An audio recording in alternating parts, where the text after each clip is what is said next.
দিন যায় মাস যায়, যায় শেষে বছর। শেষবার বলি বারবার, কিন্তু শেষ হতেই চায় না। জীবন চলে নিজস্ব গতিতে, জীবন চলে নিজের গতিতে। আসসালামু আলাইকুম, welcome back to my new another blog video. বাইরে গিয়েছিলাম, বাইরে বলতে ছোট বোনের সাথে গিয়েছিলাম ডাক্তারের কাছে। তো ডাক্তারের কাছে গিয়ে এখন জোহরের আজানের সময় হয়ে গিয়েছে। তো শীতের একটা ক্রিম নিলাম। এই ভিডিওটা কয়েকদিনের আগের, আর কয়েকদিন আগেও প্রচণ্ড ঠান্ডা ছিল। পাশাপাশি আজকেও কিন্তু 2টা দিনের ভিডিও আপনাদের সাথে শেয়ার করছি। এই সময় প্রায় জোহরের আজান হবে। ছোট বোনের সাথে গিয়েছিলাম ডাক্তারের কাছে। ওই যে বললাম, দেখতে দেখতে দিন যায়, মাস যায়, যায় শেষে বছর।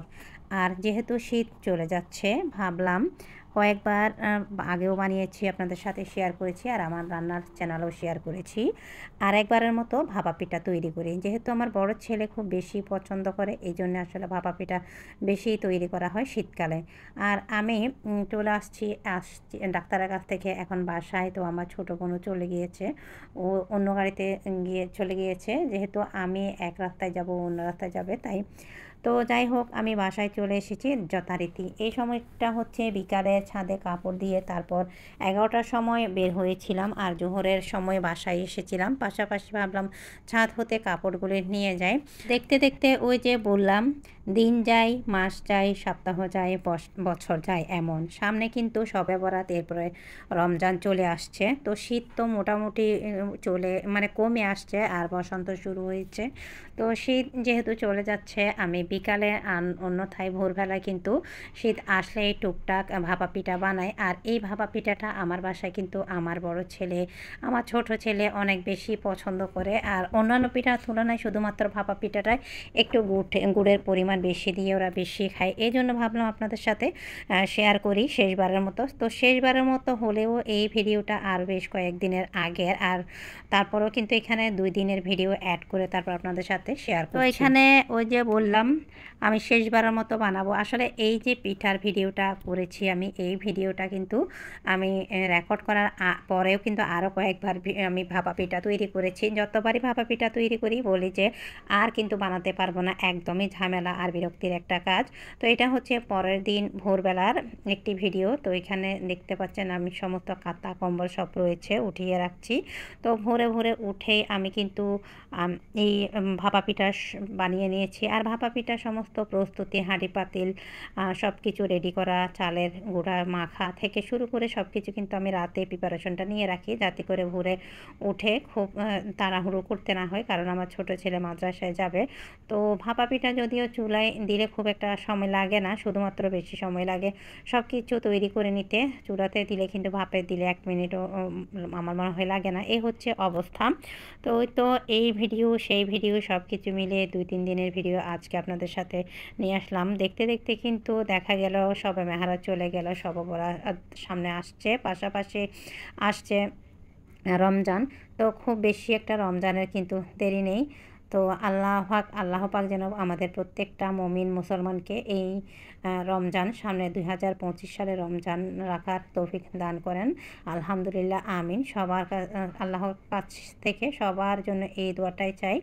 তো এই তো আমি এখানে ভাপা পিঠা তৈরি করেছিলাম, এই জন্য মোটামুটি সব কিছু রেডি করে রেখেছিলাম। তো রেডি করে রাখলে যেটা হয়, খুব বেশি সময় লাগে না। তো ভাপা পিঠা আমি তৈরি করে এইভাবে, তো তার 2-একটা ভিডিও আমার রান্নার চ্যানেলে দেওয়া আছে, আপনারা চাইলে দেখে নিতে পারেন। তো এইভাবে, এই পদ্ধতিতে ভাপা পিঠা তৈরি করলে কিন্তু খুব সহজভাবে ভাপা পিঠা তৈরি করা যায়। আমি শুধুমাত্র একটা পলিথিন এইভাবে বেরিয়ে আর আরেকটি সুতির কাপড় দিয়ে সুন্দরভাবে চারপাশ থেকে আমি এইভাবে করে তারপর ভাপা পিঠাটা তৈরি করি। এতে করে আপনারা কিছু সময় আগে চুলাতে পানিটা দিয়ে দিবেন, তারপর দেখা যাবে চুলার জালটা একটু কমিয়ে দিবেন, এরপরে পানিটা বলক উঠে আসবে।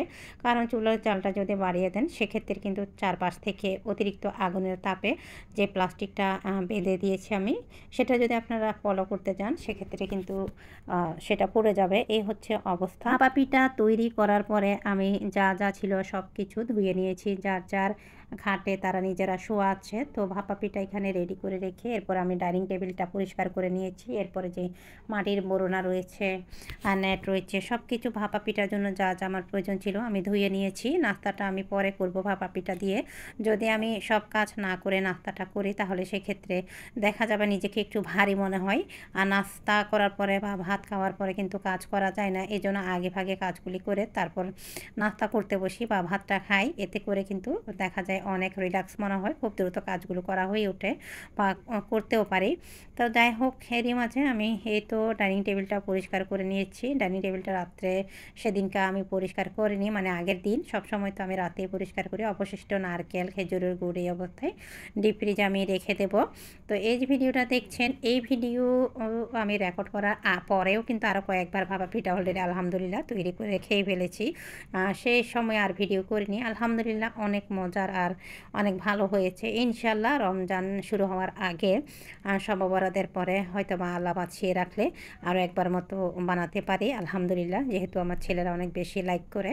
তো যাই হোক, আমি সকালে গরম গরম ধোয়া ওঠা ভাপা পিঠা দিয়ে তো আমি চা বা ব্রেকফাস্টটা করে নিচ্ছি। অনেকে কিন্তু খেজুরের রস দিয়ে এই ভাপা পিঠাগুলি পছন্দ করে, কিন্তু আমি পার্সোনালি চিতই পিঠা, পুলি পিঠা, এই যে ভাপা পিঠা এগুলো কিন্তু গরম চা দিয়েই পছন্দ করি, আমার বেশি ভালো লাগে। তো আমি এখানে চা খেতে থাকি, আপনাদের কাছ থেকে সাথে বিদায় নিতেও থাকি। সবাই ভালো থাকবেন আর ভিডিওটা কেমন হয়েছে অবশ্যই জানাবেন। আজকের ভিডিও এই পর্যন্ত। আল্লাহ হাফেজ।